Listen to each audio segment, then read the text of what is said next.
장에 39절부터 47절 큐. 예수를 향하여 섰던 백부장이 그렇게 숨지심을 보고 이르되 이 사람은 진실로 하나님의 아들이었더라 하더라. 멀리서 바라보는 여자들도 있었는데 그 중에 막달라 마리아와 또 작은 야고보와 요새의 어머니 마리아도 또 살로메가 있었으니 이들은 예수께서 갈릴리에 계실 때에 따르며 섬기던 자들이요 또 이 예에 예수와 함께 예루살렘에 올라온 여자들도 많이 있었더라. 이 날은 준비일 곧 안식일 전날이므로 저물었을 때에 아리마대 사람 요셉이 와서 당돌이 빌라도에게 들어가 예수의 시체를 달라 하나이. 이 사람은 존경받는 공회원이요 하나님의 나라를 기다리는 자라. 빌라도는 예수께서 벌써 죽었을까 하고 이상히 여겨 백부장을 불러 죽은 지가 오래나 묻고 백부장에게 알아본 후에 요셉에게 시체를 내주는지라. 요셉이 세마포를 사서 예수를 내려다가 그것으로 싸서 바위 속에 판 무덤에 넣어두고 돌을 굴려 무덤 문에 넣으매 막달라 마리아와 요새의 어머니 마리아가 예수 둔 것을 보더라. 아멘. 자, 메시아를 알아본 사람들이 있었던 것입니다. 예수님은 버림받고 죽임을 당하셨습니다. 사람들은 어리석게도 자신들의 진정한 왕을 알아보지도 못하고 결국 십자가에 못 박았습니다. 그러나 하나님은 메시아를 알아본 사람들은 사건의 현장에 두셨습니다. 백부장, 여성 제자들, 아리마대 요셉이 그들이었습니다. 이들의 이야기를 한번 살펴보기로 합시다. 예수님이 죽으시는 그 순간에 예수님이 하나님의 아들심을 알아본 사람도 있었습니다. 놀랍게도 이방인 백부장이었죠. 율법에 익숙하고 선민이라 자부하는 유대인들은 하나같이 예수님을 모욕했지만 정작 무시받던 이방인이 예수님을 하나님의 아들로 고백했던 것입니다. 사람이 예수님을 구주로 믿어서 구원받는 것은 지혜나 혈통이 아니라 성령님의 도우심으로 가능하겠어요. 성령님의 도우심으로 가능하다겠어요. 예수님이 죽으신 그 자리에는 막달라 마리아를 포함해서 여러 여인이 있었습니다. 이들은 예수님을 따라다니며 섬겼던 여인들이었죠. 사실 예수님의 십자가 옆에는 예수님의 12 제자들이 있어야 당연했습니다. 그러나 제자들이 다 도망갔어요. 죽을까봐. 제자들이 도망간 자리를 연약한 여자들이 대신 채웠어요. 여자들을 지켰던 얘기예요. 연약한 여자들이. 그게 막달라 마리아 다 포함해서 있던 분들입니다. 그래서 그들이 어떤 대가를 바란 것이 아니라 그저 그냥 예수님을 지극하게 사랑했기 때문에 예수님을 향하여 그 순수한 사랑은 이처럼 담대한 행동을 가능케 했던 것입니다. 예수님이 죽으신 날은 금요일입니다. 오늘 무슨 요일이죠? 오늘 금요일이죠? 예, 예수님이 죽으신 날은 금요일입니다. 유대인들에게는 안식일을 준비하는 날이었죠. 그리고 이 준비일은 유월절을 위해 어린 양을 잡는 날이기도 했어요.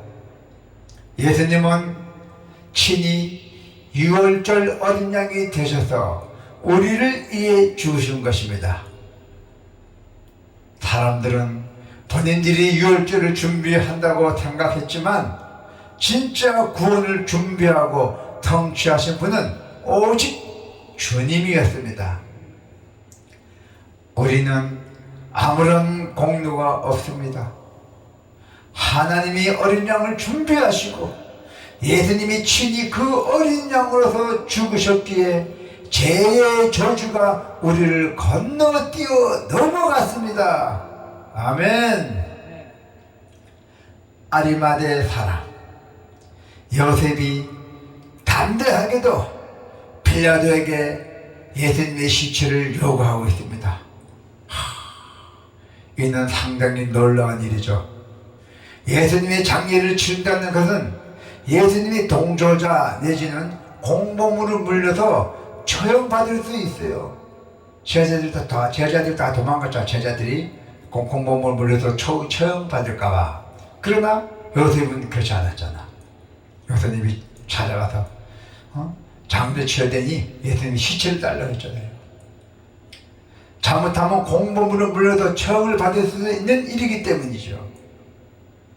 평생 쌓아온 명성과 지위, 그리고 심지어 목돈까지 뺏길 수 있는 일을 요셉은 담대히 요구합니다.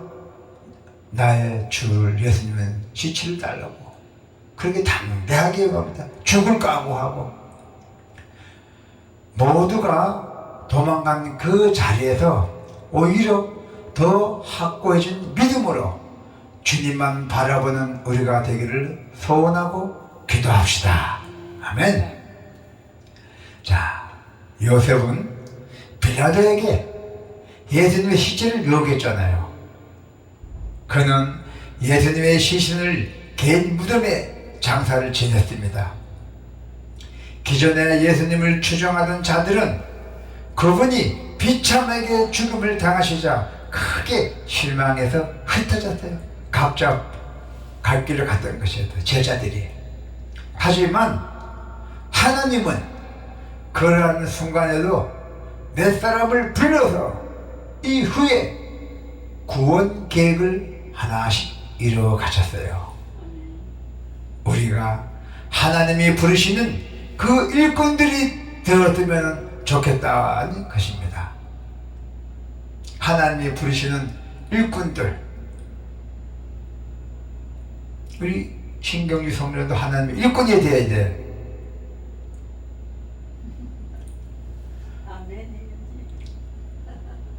하나님의 부르신 일꾼이 되어야 됩니다. 우리 요셉이 됐잖아.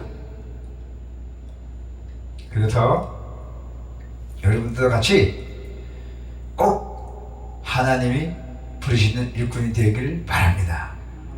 그러나 모두가 떠나간 자리에 끝까지 남아 하나님이 이루실 기적에 동참하길 바랍니다. 자, 하나님은 예수님이 사람들에게 많이 배척당했어요. 배척당하고 죽음 당하던 그 순간에도 그분이 메시아임을 알아보고 헌신하는 사람들을 준비해 놓으셨어요. 이들은 누구냐면은 놀랍게도 유대인에게 배척당했던 이방인, 당시 사회에서 아무런 목소리도 낼 수 없던 여인들, 믿음을 공개적으로 인정하면 사회적 치명타를 입을 것이 뻔한 사내들인 공회원이었어요. 여기서 사내들인 공회원은 우리 지금 뭐로 말하자면은 국회의원들, 그런 분들입니다. 그 당시에 그런 공회원들은 다 그 예수님의 제자들이었죠. 하나님은 이토록 섬세하게 사람이 예상할 수 없는 방식으로 구원을 선수 이루셨어요. 우리가 생각지 못한 일을, 구원 방식을 이뤘던 것입니다. 그 이유는 오직 하나, 우리가 메시아를 알아보고 그 믿음대로 살길 바라시기 때문입니다. 오직 하나, 우리는 예수가 누군지 어떤 분인지 잘 알고 죽도록 충성하기를 바라시길 바랍니다. 아멘. 기도가 있겠습니다.